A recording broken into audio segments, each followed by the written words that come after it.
Ryan, I know our assumption over here is that JT Tuimoloau and Jack Sawyer are going to be pretty good this year. I'm wondering how that assumption is going, how's it looking, and what have you seen from those two guys in camp? Both guys have had very good camps. They really practiced hard last year. And, for a lot of these younger guys who really had their senior years affected by COVID, you can see how important getting in here and getting all these reps are in college. And they really put it in last year. I mean, last year they played. They would go down to the scout team. They were there. And they've kind of carried that over into this year. And now they're a year stronger, a year bigger, more experienced, understand what's going on. And been very impressed with both of those guys. And I think they're going to have great seasons. How well do they complement each other? Their styles? I mean, they're both very good defensive ends, and I think the key to that is when you're sliding a protection one way or another, you want to have complements on both sides because it's one thing to slide one way or chip one way, but when you have, really dominant players on both sides, then it's a challenge. And eventually, you're going to be in a one-on-one situation. If you're not in a one-on-one situation, that means there's probably only 2 or 3 guys in a route because there's extra guys helping. So it's just a numbers game, but it's great to have dominant players on the perimeter. Right behind him, Spencer Holbrook, Letterman Rowe. Brian, when you look at this defense, I think 2 weeks ago Jim said that 25% of it was installed, but that would grow exponentially. I know you've been asked this a few different times, but you're only 2 weeks away from the game now. Are you seeing exactly what you need to see to know that these guys are ready to go? Well, yeah, I think so. They're playing with great confidence. They're playing with great energy.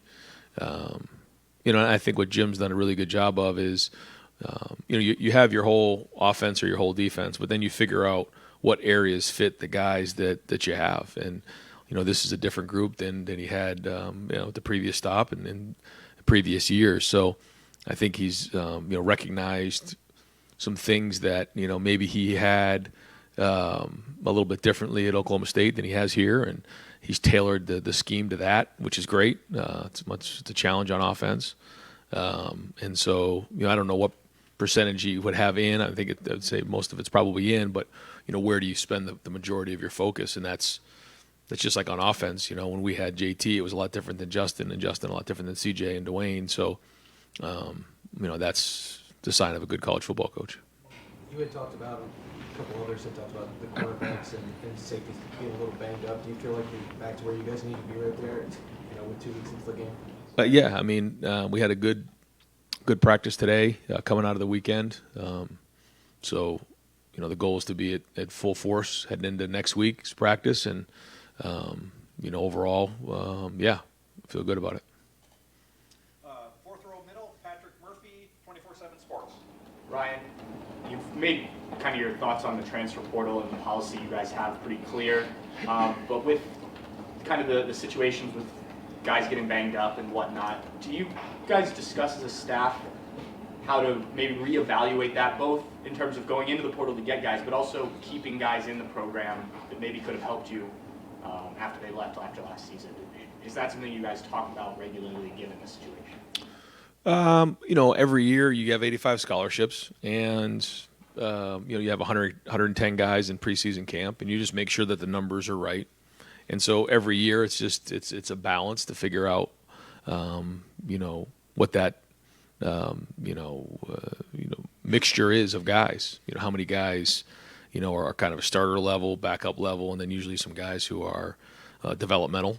And then there's situations where you need someone to step in and fill a hole. Is typically the way that we've done it. When you look at Trey Sermon and Jonah Jackson and some of the guys that we've had, it was great to have Tanner come in because we didn't really have a lot of depth at nickel, and so now he and Cam are there, and that's really good. So that's typically the way we've addressed it. And we were, I think, at almost 90 guys going into the spring, so we were 5 over. And we knew that because you knew that along the line there's going to be some attrition, and when you have some position battles, that happens. And very pleased with the 85 that we have on, some really good young players and some really talented guys with experience. Third row, right, Rob Aller, Columbus Dispatch. Ryan, you've done this a long time, and there's a lot of changes on defense. What's it like going into that first game, being pretty confident of what you're going to see, but not certain. I guess it's like practice range in golf, taking it to the course. Yeah. Is there similarity there? Yeah. I mean, anytime you go into that first game, guys kind of tweak some things on both sides of the ball, and when you have different players, you want to utilize their talents, and again, that's the key to a good college football coach. You can't pick up anybody off of waivers or really draft anybody exactly the way you want. You got to recruit guys, and a lot of times you're recruiting the best players available within reason. I mean, you want guys that fit your scheme, but you're not just going to pass up on a great player. And so, yeah, I mean, when you go into that first game, there's going to be adjustments year in and year out based on your personnel. So there's a time where you have to have contingency plans in place for the first game. Is there such a thing as a gamer too? A guy that's a okay practice player, but then the lights come on, and you don't know that until the game. And how long does it take to really know a guy is a guy? Yeah. Well, we try to do that as much as we can in practice, and we try to simulate the games as much as possible. It's not that easy. We have a spring game where we have a crowd in there, and we're in the shoe. We've been in the stadium several times now. And you don't know, I guess, till you're in that game, but we try to do the best we can to simulate a game and get an idea of what's going on. But it is true. I mean, even when we go into the stadium for scrimmages, sometimes you see things that you're like, we haven't seen that in 5 practices, and then all of a sudden you see it. And then the more they do it, the more comfortable they are in that environment. So that's why we try to make practice as close as we can to the game, and even harder maybe sometimes. Have you ever seen guys not play up to what you thought they'd be because the lights are so bright, or not?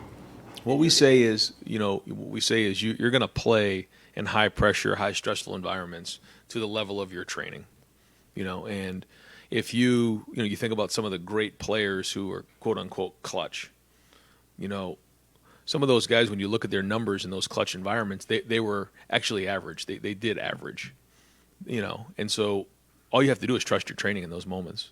Now, there are some guys who overthink it and struggle, and get themselves all worked up, but that's part of the process of learning to play and growing up. And but there is a lot of pressure on everybody, and we talk about a lot that the pressure should be felt during the week. And if you put a lot of pressure on yourself Tuesday, Wednesday, Thursday, then you shouldn't feel the pressure on Saturday. It's like going into a test unprepared. If you don't know the information, you're going to be nervous and sweating in the back row. But if you know the stuff cold, and you walk in and you're not as nervous anymore. So we really try to stress that the middle of the week is where you should feel the most pressure. Second row left, Stephen Means, Cleveland.com.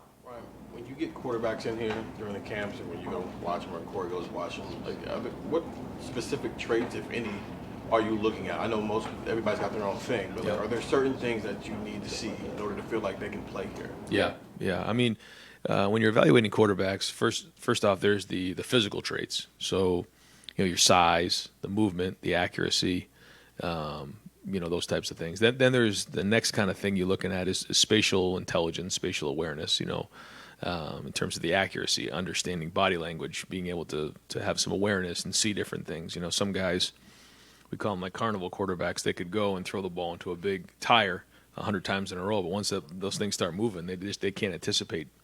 So I think that spatial intelligence and awareness is really good, being able to read body language. Certainly leadership and the way that they carry themselves is very, very important. And then the ability to use mistakes as feedbacks, to learn, because you're going to fail. This game and quarterback play is you're constantly failing. But if you can learn from those mistakes and continue to grow and have that growth mindset, then that allows you the chance to keep building. When you look at the best quarterbacks who have played in this game and the guys who play in the NFL, they've all gone through those types of things, adversity. They've learned from mistakes. They've had setbacks in their career, and they grow from them and they get stronger. And so I think when you kind of look at somebody in a whole, there's all those pieces that come with it, and that's what we look for.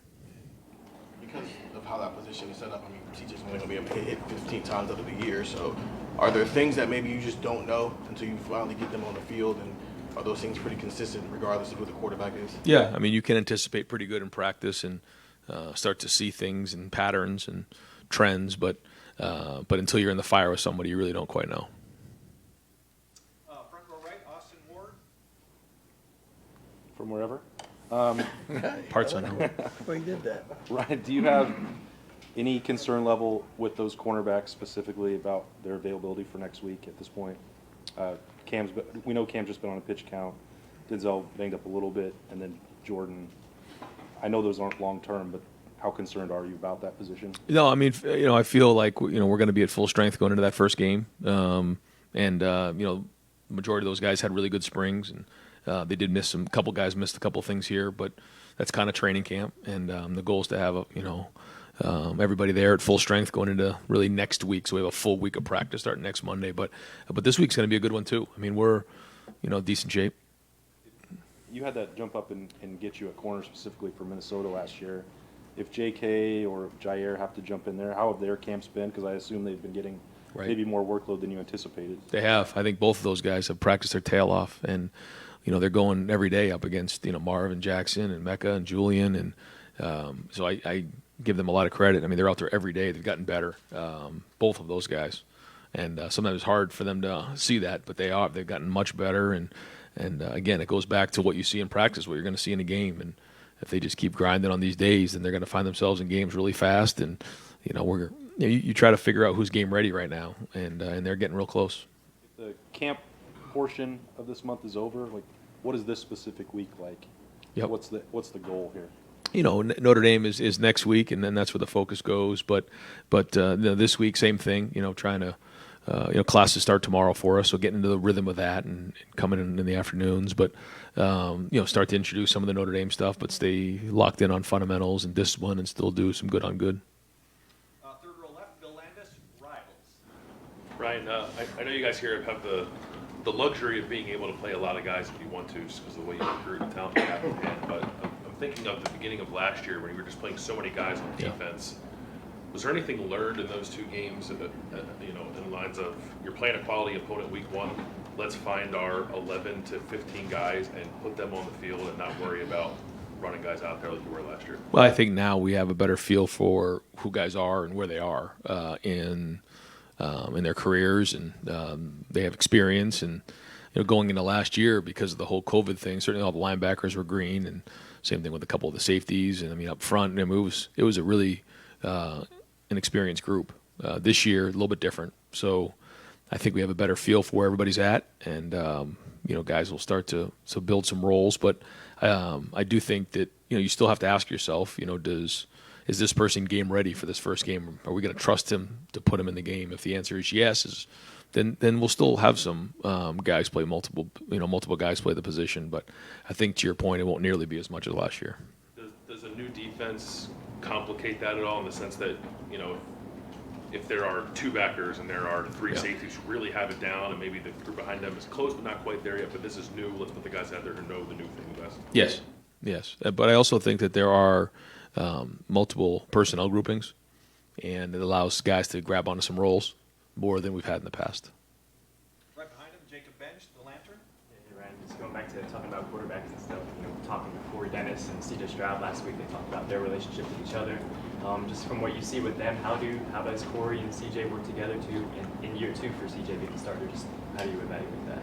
Yeah, no, I think they have a great relationship, have since recruiting, and I think that C.J. has really grown in terms of his leadership this year, and just has a much more wide perspective on everything that's going on, not just his job. He sees it almost as a coach right now, and so that's important. I know his number one thing is he wants to win, and everything else is secondary, and he's practiced that way.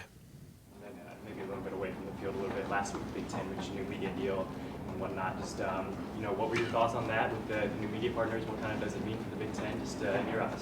I think it's exciting, and I think that everybody involved has done an unbelievable job, and I certainly just focus on the team and in the middle of preseason camp, not really talking much about that. But Gene called me up right away, and was obviously very excited about some of the things that are coming down the road for us, and so it has been a very exciting month for the Big Ten. Front row middle, Dave Biddle, 24/7 Sports. Hi, Ryan. You mentioned scholarships earlier. I think you indicated you might be at 85. I could be wrong. By my count, you guys are 2 under without Parker Lewis and 1 under with him. Is that maybe did a walk-on get bumped up to scholarship like a Xavier Johnson, or is my count just wrong? No, we're at 85. Yeah. I'd have to go back and look to see exactly who that is, but yeah, we are at 85. Did a walk-on recently get bumped up?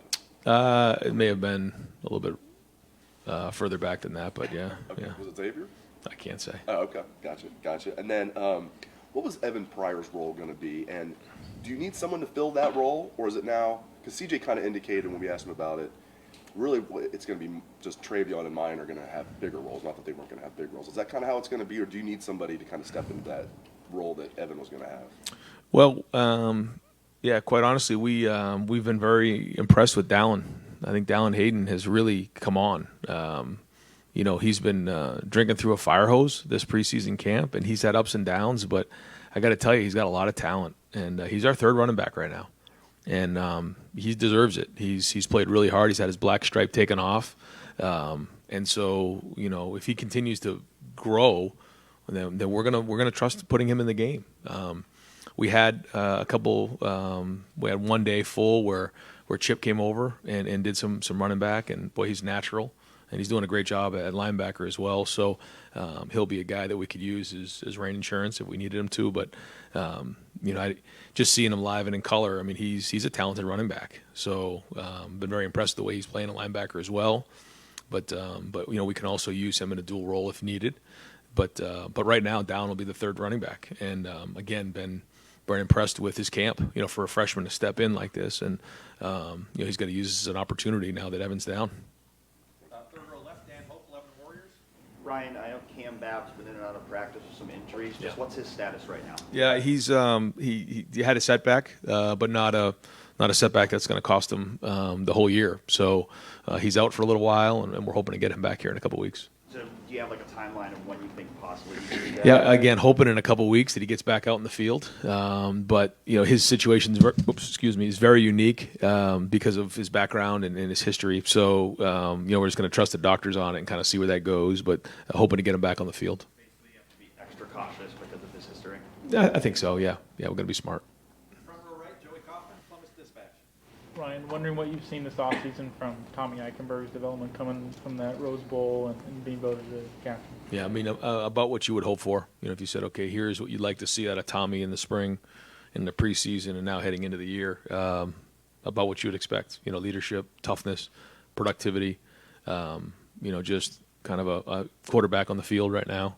A guy that obviously gained a lot of experience last year and is playing at a pretty high level. For him to be kind of the quarterback field, that middle linebacker, and learning a new defense as well, it seems like he's handled that well. Why do you think that is? I just think he's a very intelligent player. He's got a lot of competitiveness and toughness, and he likes the X's and O's of the game, but just has a great feel. Some guys can just diagnose plays at a high level, and he can process high levels of information too. So when you combine all those things, then you have a really good player. Right behind Joey, Nathan Baird, Cleveland.com. CJ last week was talking about how much his anticipation and things like that have improved, and you were just talking about how he sees the field as a coach now. Just curious, how do you sort of push him now in this second year? And is that something we're kind of looking forward to, like how you could try to challenge him up to a higher level this offseason? Well, I think it's just the daily grind and the daily push to get better and to figure out what he needs to improve on, what our offense needs to improve on, and every day is a work in progress, up across the board. So it's just putting one foot in front of the other, and hopefully at the end of the entire preseason camp, he's gotten better and he's improved. So there's not one area that we're saying, hey, you got to get better in this one area. It's just across the board, and the more you play, the better you are. Is there something about him that it takes to those sort of challenges better, holding himself accountable, or just wanting that sort of outside pressure to get him there? I mean, he's just so highly competitive, and he's just driven. He wants it really, really bad, and he's in terms of that drive and that want to, and you combine that with intelligence and his ability. One of the more special young men I've been around in a long time. Just to clarify on Chip Trainum, that's you're looking at that as more like an emergency situation, just have him in the back pocket. You got it. Second row left, Steve Hellwagon, 24/7 Sports. Yeah, Coach, I had a question from a fan, wanted to know of the returning players, the guys who were with you last year to this point today, who are a couple guys who've just really come on and are going to be part of the plan this year that maybe didn't get to play last year or had a lesser role? I think at the tight end position, I've just been very impressed with Cade Stover and Mitch Rossi. These are two guys that have put their time in here and have really had good camps, very productive camps. At tight end, you have to, do a lot of stuff. You got to block. You have to protect. You have to run routes. I mean, there's a lot that is asked of you, and I've been really impressed with those two guys in particular. Trying to think of another guy who's been around. Julian Fleming's had a very good camp. Had a really good summer. Been impressed with him. Who else? I'd say those two guys probably jump out a little bit on offense. On defense, I think you kind of know the guys. I think that we're hoping Teron Vincent can really take the next step. He's had a really good camp, and solidify some things inside for us. So he's been a bright spot for sure. I think most of the guys, Ronnie Hickman's. I mean, these guys played, so it's not like there's any surprise there. But he's had a very solid camp. Don't want to give any of your freshmen a big head, but 2 weeks in, are there one or two of them who sitting here today are going to be on the field the first game? I learned my lesson by saying that. My phone will be buzzing by the time I walk through that door if I pick out any freshman. So, no comment. Hey, Coach. We're going to have a chance to talk with Coach Hartline later this week on receivers. That's obviously a room that gets a ton of attention and for good reason. Specific, though, to Coach Hartline, what is his greatest asset to you? What is the strongest thing he brings to your program? No, it's funny you say it because I think every year it changes. I think when he first got thrust into the role of wide receiver coach, he took it on and ran with it. I think the first thing is, he played here. He walked in these hallways. He wore, the block O. He played in the shoe. He's done it. And so that gives him instant credibility here and can relate well with the players. But then he went on and played and had a good career in the NFL, which, again, gives him more credibility. Now, that doesn't necessarily mean he's going to make a good coach. And I think, making that transition from player to coach for some guys is easier than others. And he's really made that transition well. I've challenged him with, how can you really take the next step as a coach and look at it from a wider lens, understanding protections and the run game and how the protections match up with the route structures. And he's really taken and running. He's really embraced all of that. And so, his recruiting obviously speaks for itself, but I think, he's become a more complete coach and he's continuing to do that. And I'm hoping that, pays dividends for us this season. And how about Kyle McCord's development? I mean, he's not going to get a chance to see a ton of snaps. It's most likely this year. How comfortable and confident are you with his growth and his ability to, at any point, get in there and not skip a beat offensively? Yeah, he's made strides. He's done some really good things, and we need him to continue to do those things. We need to keep growing and keep building because it's one thing, do it in practice, another thing to do it in a game. And so I talked to him the other day, it's hard to be the guy, who's one snap away. Sometimes you feel like you literally are one snap away, but you feel like you're not going to see the field for another year. And you can't have that you can't have that approach. You have to look at it like I'm going to be in the second play of the Notre Dame game. So, I think that's the biggest challenge for someone like Kyle, but he's made some improvements. It was really close to being a champion in the last scrimmage. So he's got to keep building and keep grinding, and he knows the areas that he has to improve on. But he's one snap away. Deep center field, play hall, WSYX. Ryan, do you feel like you have a handle on Notre Dame, maybe defensively because of Marcus, what he did at UC and Notre Dame? When every year it's a different story, different journey, and that's a new defensive staff there, so they'll have different backgrounds that they're going to bring to the table, and all very, very good coaches. I worked for Al Golden at Temple and know him, and certainly have a tremendous amount of respect for him. And Marcus has obviously great history of being a defensive coordinator, and so there's a lot of good minds in that room, and they'll be well coached and have a really good scheme.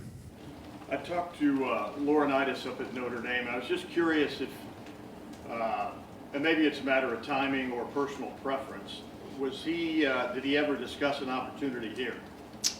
Yeah, we talked about it, and James certainly has an unbelievable football background and got an unbelievable amount of respect for him, not only for what he did here at Ohio State, but his NFL career, and he's another tremendous coach, on their staff, and so again, it's going to be a challenge, but yeah, a ton of respect for him. From our right, Tim May, Letterman Row. Thank you, Jerry.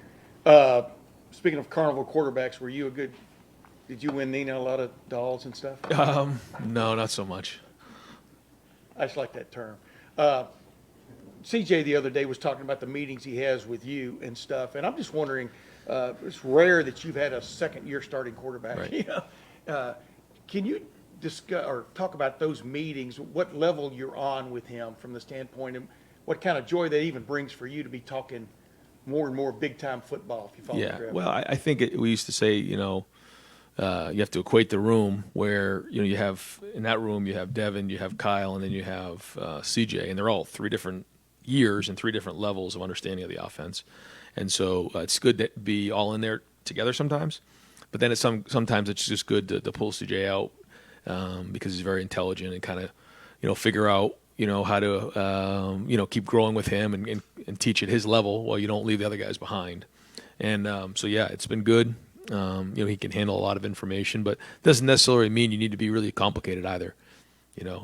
But he can. He sees it well. He understands it. He has really good suggestions. He has a good thought process. Getting to the point where, I'll go into a drive and ask him what he thinks. Not that we're always going to do that, but it's always good to hear what he's thinking. And we have a lot of good back and forth. I mean, we were in a scrimmage that day. It was in the red zone, and he came over to me and suggested a play. We did it and scored. And I think that's when you're starting to feel like that. And I think that's a part of play calling and being on the same page with the quarterback, because when you're in those meetings and you're talking about these things, when that play is called, you know exactly why it's been called because we've talked about it in meetings. And so you're on the same page. And I think that's, hopefully pays off again this year. And one other quickie, the fact that Notre Dame went against Jim Knowles' defense, the 4-2-5 in the bowl game, even though he wasn't there, it was still pretty much a similar defense. Yep. Has that given y'all a little bit of an advantage, you think, from a preparation standpoint to see how they sort of tried to attack it, or they're, just what's your take on that? I don't know. I mean, they were on offense and Oklahoma State was on defense, so I don't know if it gives an advantage to one side or the other. But yeah, I mean, it's unique that you'd end with the bowl game against those two sides, and then here we are the first game. But I don't know exactly what that means, but certainly there's a lot of film to watch. Thanks, Pat. Yep. Just a couple more. Front row middle, Bill Rabinowitz, Columbus Dispatch. Brian, it doesn't seem like there are a lot of position battles left. I mean, tell me if there are. Did you come out of camp getting accomplished what you needed to? What questions do you still have? Yeah, I mean, the 3 things that we wanted to get done was toughness, discipline, and skill. I think we got tougher. We practiced really hard. I think sometimes to the point where the guys were looking at me a little sideways when we kept bringing out the ones. They're in a couple of those scrimmages, but their attitudes were excellent, and they just kept coming. And so I think we checked that box. I think we got tougher this preseason, and it was well done by everybody. Discipline of sleeping, discipline of recovery, discipline of learning your plays and understanding assignments and those type of things. I think we checked that box. And the last one was skill. Do we get better at what we do? And I think we did that as well. So, I mean, those are the 3 areas in those first 17 practices that we wanted to get done. And so we're not going to stop with those this week, but, I think we've made some progress in those areas. And like you said, guys have kind of, establish themselves, which is good to see. Because like we talked about last year, we didn't really have that. You had a bunch of guys playing, but you didn't really know what you had. I think we have a better idea what we have going into this first game this year.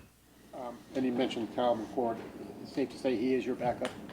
Yeah, we haven't really talked about all that. We're still kind of in camp and working through that. But I think he's had a very good camp, and he's got to be ready to play in that first game. I mean, he's got to have that approach, and we'll talk more about that probably later in the week with those guys. Right behind Bill, Doug Maurice, Cleveland.com. Ryan, when you were talking about Brian Hartline and the bigger picture stuff, what kind of responsibility does a head coach have to develop their assistant coaches, not only for how it helps your program, but for how it will help their careers down the line, even if that means at some point leaving a place like Ohio State? No, I think it's a good point. I think that's important. I do. I think that's part of in this profession. You want to have an impact on people. And I think about the coaches that I worked for and played for. They did that for me. So I think it's important. And, I think that there are some young guys who are here now, who have gone on, who have done good things and that are really good coaches. So, yeah, I mean, we try to do that the best we can. And it isn't just the full-time guys. We have graduate assistants. We have interns, analysts, those types of people, people in recruiting, people in creative media, and it's a competitive environment out there. And, I think most of the people who have left this program have gone on to be successful. And we take a lot of pride in that. You've talked about, I think, during the course of camp, just needing to be able to run the ball when the defense knows you're going to run the ball. Just the progression of that. When you have a 3rd and 1 against Notre Dame, where are you in where you think you need to be in being able to pick up that 3rd and 1? Yeah, I mean, we've made good progress. I like where our line is. I like where our tight ends are. I like where the running backs are at, and that's going to be important. Yeah, for sure. But I think that we've worked at it, and the proof will be in the pudding when we play on September 3rd. And when you were talking about CJ's growing knowledge and all of this, philosophically, do you have an idea of how much you would be willing to sort of give a quarterback in a game of like, hey, sort of maybe take this and run a little bit and not call all the plays, but have more responsibility, not just checks, but maybe what do you have an idea of that? Do you want to not put too much on a college quarterback? And where are you with CJ in that progress? No, it's probably an hour conversation, but I think that's. I know you got time. I don't.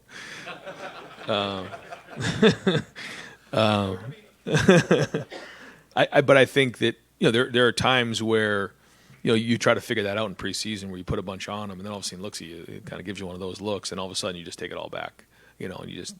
But I think that's the fun part of having a second-year quarterback and a third year in your program, and it's fun because he can handle a lot of information. But then sometimes you just got to go play the game. We can't make it overcomplicated.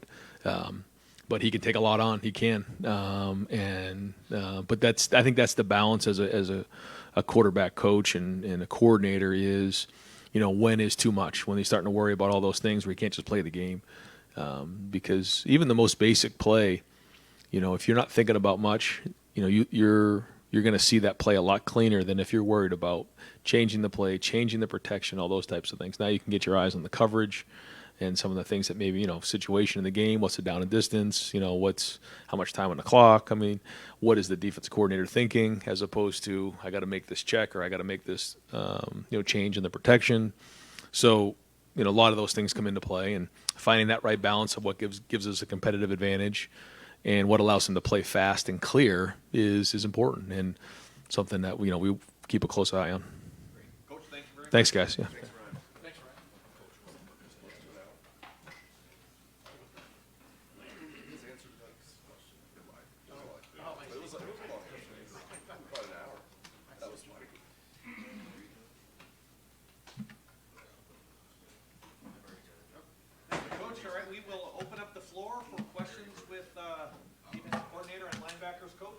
Knowles. Good morning, everyone. We'll open up third row right, Tony Girdman, Buckeye Huddle. Jim, when we look at JT Tuimoloau, Jack Sawyer, we see like a strong side guy, a weak side guy. How well do they complement each other? They're both, they're the consummate defensive linemen in terms of being active, athletic, but also big and strong. I don't know if you need to look at them as necessarily complementing each other because I really think both of them can do anything. You know what I mean? I think they're very similar, and you should expect to see them in a lot of different places and sometimes doing similar jobs. Front row right, Austin Ward, Rivals, 97.1. Jim, you talked a couple weeks ago about the cornerback numbers and the depth and the injuries. How do you feel differently now than you did a couple weeks ago about what you've got to work with there? I do because today we were out there and we almost had our full complement. So it's good to see those guys there and the ones who played when they were out. Gained a lot of experience against excellent competition. But I think we have our top guys back now, and it does give you a lot of confidence when they're out there because they can change the game in terms of coverage. You probably didn't expect to see maybe so much of J.K. or Jair in camp. That seems like it could be a benefit in the long run for you. Yeah, I think anytime these things happen in football, you got to be next man up, and it all pays off down the road because of the experience that they get. That they may not have gotten those reps, and we'll need them throughout the course of the season. Front row middle, Bill Rabinowitz, Columbus Dispatch. How much of your defense has been installed, and how comfortable are you with the rate of progress there? We're up to about 75%, and I'm very comfortable with where we're at because we're gonna have to pare it down now. We're gonna have to get specific to our opponent as we go. So I think we've come a long way in terms of installation, like I said in the spring and again in fall camp, farther than I would have expected, and the players are very open to learning and they want to be great. So that part of it has been exciting, and we've been able to get a lot in, but we're going to have to start to pare it back and get specific to our opponent. You've never wanted to get to 100. You always wanted to get to. Yeah, I mean, I never expected to get to 100. We'll keep some things in reserve, and pull them out as needed as we go through the season. But I don't like to spring things on the players that are brand new, as you're preparing for an opponent. My philosophy is get as much in as you can and then use that, have enough so that you have answers. I think we've always been good in the second half. That's not because we're creating new things. It's because we're pulling from a tool chest that already has answers in it, and they're aware of it, and they know how it works. 2 weeks left, less than 2 weeks. What's your biggest concern about the defense?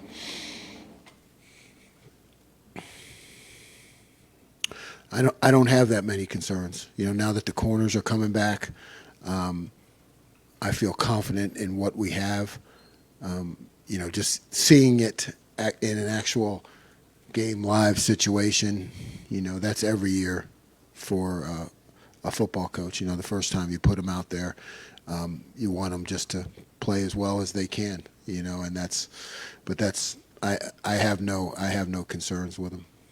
We'll go with Nathan Baird, second row middle, Nathan Baird, Cleveland.com, and right after that, Rob Bowler, Columbus Dispatch. Jim, I asked you specifically about J.K. Johnson the last time I talked to you, and at that time you were like, too early to tell, but you obviously saw a lot more after that. What were your impressions? J.K. has really stepped up. I mean, he's increased his competitive level. He's increased his knowledge of the defense. He's just put himself in position where we feel comfortable putting him in the game. He's grown up pretty quickly. Are you optimistic that Jordan will be available for the first game? And I guess just where do you see, because he's been limited a little bit in camp, where his development is right now? Yeah, I don't know. I don't know about that. Above my pay grade, not my bailiwick. We'll see. Rob Aller, Columbus Dispatch. Jim, you just talked about this, the crucible moment of going from practice, everything's come together, you're comfortable, you're confident, to the bright lights, to the game. You've done this a while. Can there be a big difference? Have you know what I mean, that step up, how big a step up is that? It depends on the experience you have, Fortunately, we have guys who have played a lot in games. I think that matters. That's important. And, certainly if you have someone who's never played in that kind of arena with all that on the line, it can be of concern. But I think we have enough experience. And plus the offense that we go against every day certainly tests us, and we try to treat practice like a game, and I'm on them all the time during practice, even though we're maybe in some mismatched situations. I want to explain everything to them, why it happened, when it did happen. So we try to make it as accountable as we can during practice. But I think we have enough experience that our guys are excited to go out and play, and they're ready for it. You sleep well? I know. Entering in that first game? No, but I never sleep well, so the first game or not, it doesn't matter. Front row middle, Dave Biddle, 24/7 Sports. Hi, Jim. Larry Johnson says he loves to rotate up front on the D line. We've seen that here at Ohio State since he's been here. Correct me if I'm wrong. You do not like rotating too much in the back seven. You like having a main backup, but play the starters. How does that mesh with your overall philosophy with Larry wanting to rotate a lot up front, but you not wanting to rotate much in the back seven? It's fine. I mean, the system is set up that those units can operate independently, and certainly your frontline troops, so to speak. I mean, they are taking the brunt of the attack all the time. So it's good when you have a lot of depth there. But yes, we want our front to be fresh. We want to play a lot of guys in the back end. I think you need to get into more of a flow with the game and the adjustments and how they're running their routes and their motions and shifts and all those things. So I feel like it's more important that those guys are in there and they see everything. But we rotate freely up front. That's great. Just one more for me. When do you expect the defense will be fully installed? It doesn't sound like it'll be during the season, as you mentioned. So we're talking like during the spring? Like when do you expect it'll be fully installed? Yeah, it's just like I said, as we go through the season, we still have that. We have our tools, and they know them, and then we have, that things that I haven't quite sprung on them yet. But I think that by the end of the season, it'll crank up even more. But I got to be judicious with that. Like, when you throw something new at them the week of an opponent, I don't like that. I mean, we used to do that all the time back in the old days, because I felt like you had time and offenses weren't that complicated, so you could come in with say, hey, this is what we're doing this week. You guys it's something brand new. Don't do that anymore. I like them to know everything that's going on and not spring too much on them. But we'll crank it up a few percentage points by the year's over, just because we'll need some things. But we never really want to get to 100, right? We always want to leave a few things that nobody knows that we have, including the coaches or anybody. Just a few things like way back here I want to keep to myself. Second row left, right behind him, Stephen Means, Cleveland.com. Because you talked a little bit about Lathan last time we talked to you. What have you liked about him as a safety, especially in that bandit? Who's that? Lathan Ransom. Lathan. He's decisive.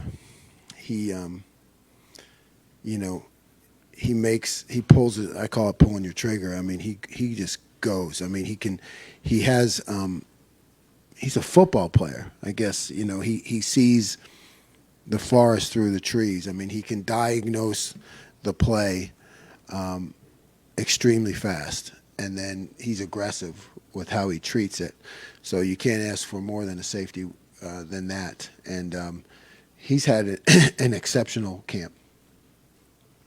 In fact, I think I just put him up today. It was might be the only two-time camp Silver Bullet Defender of the Day winner. He just stands out on the field in how he operates, and he plays at a fast tempo, and he's usually never wrong. Everyone makes mistakes, but he's usually never wrong. In any case, he's aggressive.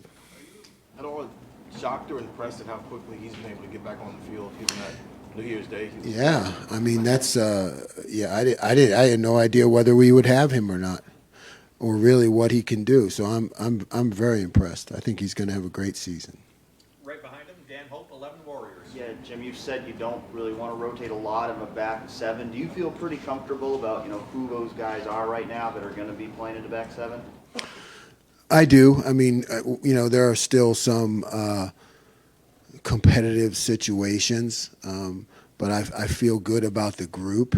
And like I said, we'll play some guys, just nowhere near what they will, what Coach will on the defensive line. We'll play some, corner. You'd like to have an extra corner, an extra safety, an extra nickel. an extra linebacker, I think you can bring those guys along, bring them in certain situations with certain calls. So we'll have some guys, but I feel good about where we're at. Ryan Day was saying that you've tailored your scheme to the talent that you have here. Are there things that have surprised you in your first off season here, where maybe you came in thinking you were going to do a certain thing and realized because of the players you had here that you should do something differently? Well, I think, like I've said from the beginning, what has surprised me the most was how quickly they pick things up. I mean, I think that's a change. They want to be great. They want to, I know that some of them went through some tough times last year. They want to avenge that. They want to step up. They want to learn. I think that they all have visions of getting to the next level, and they want to learn. They want to pick your brain, and I think they've soaked it up. So that's been surprising to me how quickly they got that. Deep left, Brendan Gulick, Buckeyes Now on Sports Illustrated. Coach, this is such a broad question, but can you give us a sense about the pride that this group takes in trying to be a silver bullet defense? Because the last couple of years haven't lived up to that, to that moniker. Yes, we talk about it all the time. It's the first thing that comes up when we have our unit meetings, and we talk about that legacy. So it's mentioned every day. We don't talk about the past at all. I wasn't here. I wasn't a part of it. You don't know until, if you're not in that submarine, you don't really know. We don't talk about it at all. But we do talk to creating something special with the defense, reviving that silver bullet culture, having a defense that the fans can be proud of, and their parents and the rest of the team can look at as a strength. And we, really, there's no reason not to. Everything else at The Ohio State is top 5, and why shouldn't the defense be? And then we live it. You watch them on the field, and then when you go over their mistakes and things that happen, you can tell that that they take the pride there, because they're serious about it. They want to fix it. They want to answer why it happened.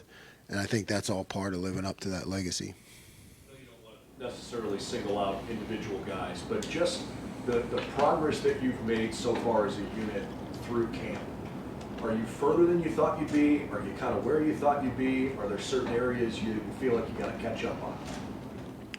We are further than I thought we would be. I mean, absolutely. We have been able to create competitive situations against what arguably is the best offense and the best offensive coaches in the country, and we have been able to be competitive, and that's a big deal, because you can only get better in practice, and that depends on who you're going against, what tempo, the situations, what's your attitude, and it has been competitive the whole time, and now we have to replicate that on the field. But you feel better about it because you've seen it in practice. You can't not get it done in practice and say, well, game day we're going to step up. We're going to holler at each other and smack each other in the helmets, and that's going to make us play better. No, you have to do it on the grass. So I feel great about our competitiveness against what is a great offense on a daily basis. Front row right, Joey Kaufman, Columbus Dispatch. Jim, as far as Tommy Eichenberg, you mentioned the other week that you said you're somebody who rarely makes mistakes, and I guess he seems to have a pretty good understanding of your defense. And for somebody who plays in the middle with a lot of responsibilities, how, I guess, does his timeline and picking up things compare to the guys you have had in the middle there? Yeah, he's ahead of anyone I've had in terms of the pace that he's picked it up. which is great because we need it. He's our guy there in the middle. His learning capacity, his ability to correct mistakes when he does make them, which is not often, be accountable, figure them out, and, not say much. Just take notes in his notebook, and he's a quiet guy and just get better. But his pace of learning is fantastic, and we're confident with him as our leader. What other traits do you like about him in the middle? He's able to process, quickly. He's able to, read his keys because they change at times, and he's able to read the offensive formation and play and diagnose, see what's coming before it happens, and that's a big deal for a linebacker. And just you mentioned kind of the way he was kind of writing stuff down and picked up stuff. Is there a carryover effect with guys in the rest of the room and the team? What sort of effect did that have? Yeah, because they see him. He's a serious dude, man. He just takes the game serious. He takes his learning experience serious. He wants to know things. He's not jacking around, and guys follow that. They see how he operates, as a professional, and they pick up on it. Third row left. Bill Landis, Rivals. Jim, your two backers last year played like 90% of the snaps. I think your safeties were like 85% of the snaps. You envision that being similar here, or do you think you might have a little more depth to where maybe it's not as dramatic as it was in Oklahoma State? Yeah, it's a good question. I think we have a little more depth here. I think it's still going to be swing more to the top group, but we do have more depth here than I've had in the past, so there'll be more guys that play. And it sounds like you have, 5, 6 safeties you feel pretty good about. When it comes to working all of those guys into a game, like a Lathan or a Court, is that a case where you feel good putting those guys in sort of no matter what, along with like Ronnie and Josh is rotating, or is it more opponent game plan specific when it comes to getting those guys on the field? Yeah, it's both. You have to feel confident with them playing at any time, right? Because if you're a backup, you're one play away. So you got to be confident with them playing at any time. But then you have the other part of control, which this is a tough game to control from a defensive standpoint, right? We're playing defense, and by that nature, you're not in control. You try to take back control. I think we do that well with some of our aggressiveness. The TFLs, the sacks, that's our way of taking back control. But we do have control over substitution, and how you can get a guy in a certain situation so that he'll succeed. Do you have a greater ability to utilize sub packages here than maybe you've had in the past? Yeah, I think we have guys who can be combo guys, true combo guys, and by that, you have a combo guy who's a D-line linebacker combo guy, but the tougher one to find is the combo guy who's a DB linebacker type. You look at Court, and he's got a real shot in that role, So you could have him in the game, and he could be a linebacker, or at the same time he could be a safety. So it doesn't give away your hand as much, Got time for just a couple more. Second row middle, Doug Lane Reese, Cleveland.com. Jim, has the Jack become the Leo yet at this point, or what's the progress of that position? No, I think we've made a lot of progress, but we're not quite to that point yet.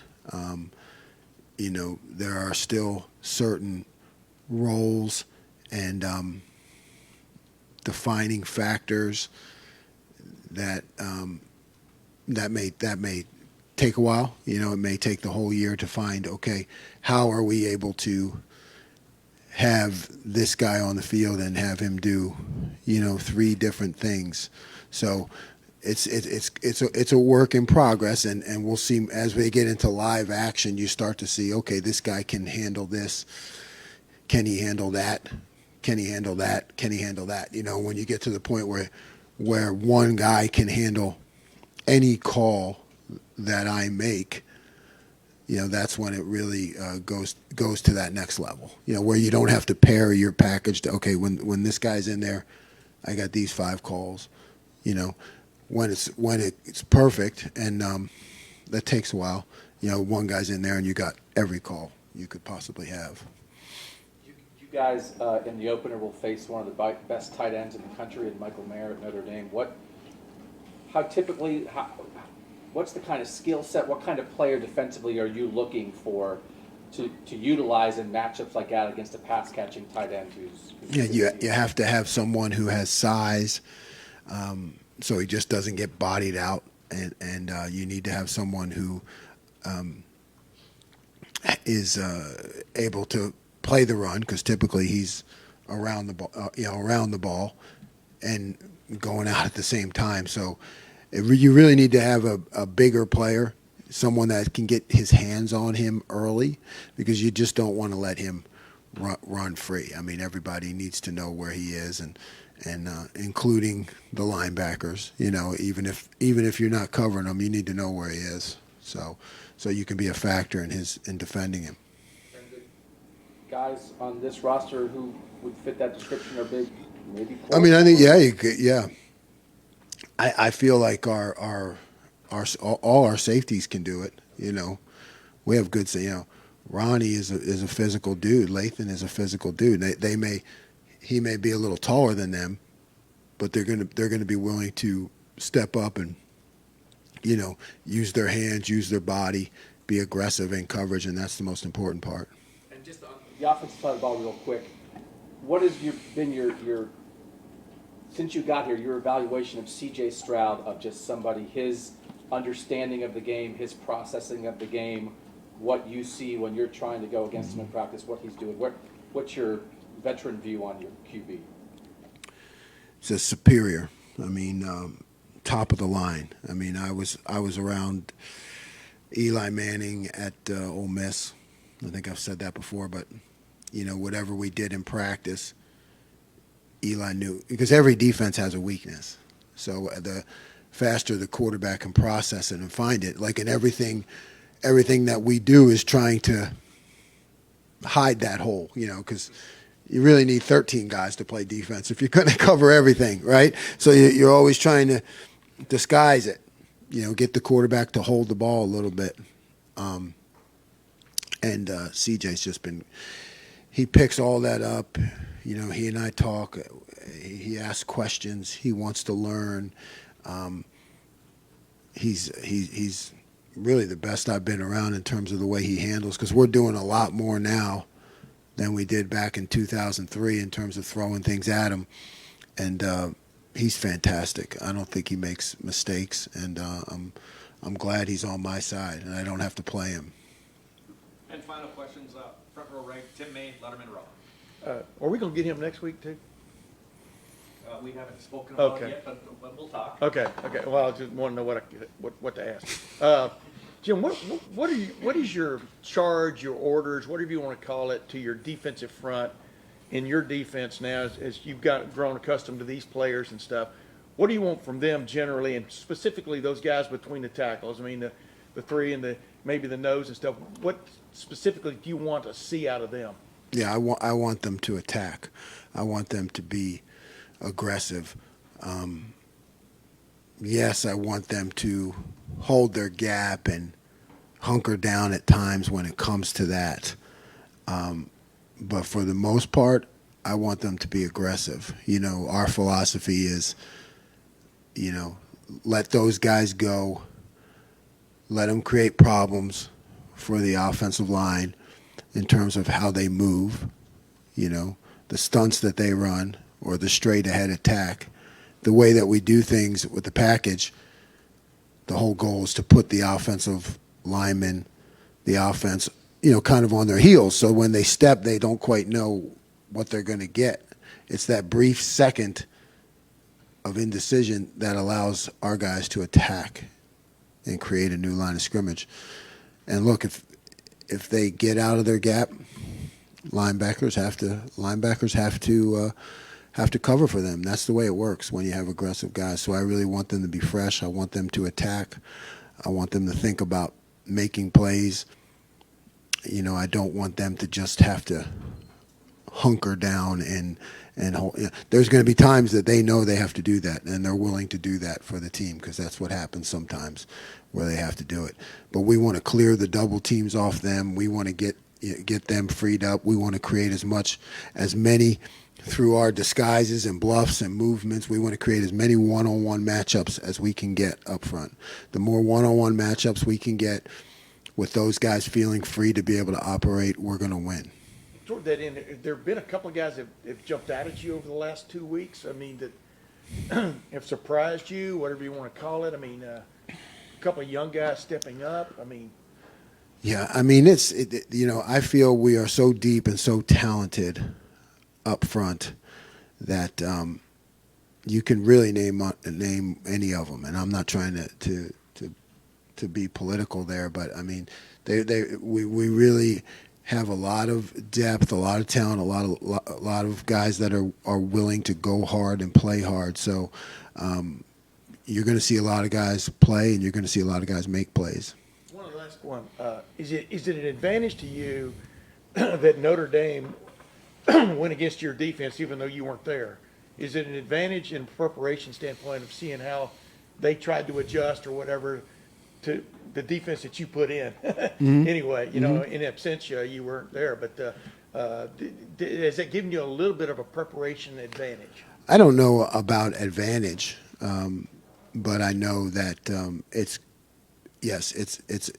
it helps me to see how a team responds to the defense, you know, your defense, and you know, or because when you play an opponent, you're usually trying to find people that they've played that look like you, so you can have an idea. But you know, we're able to gather some knowledge from that. So I don't know about advantage, but I know it's good for me to be able to see that for sure. Great. Coach, thank you very much. Thank you.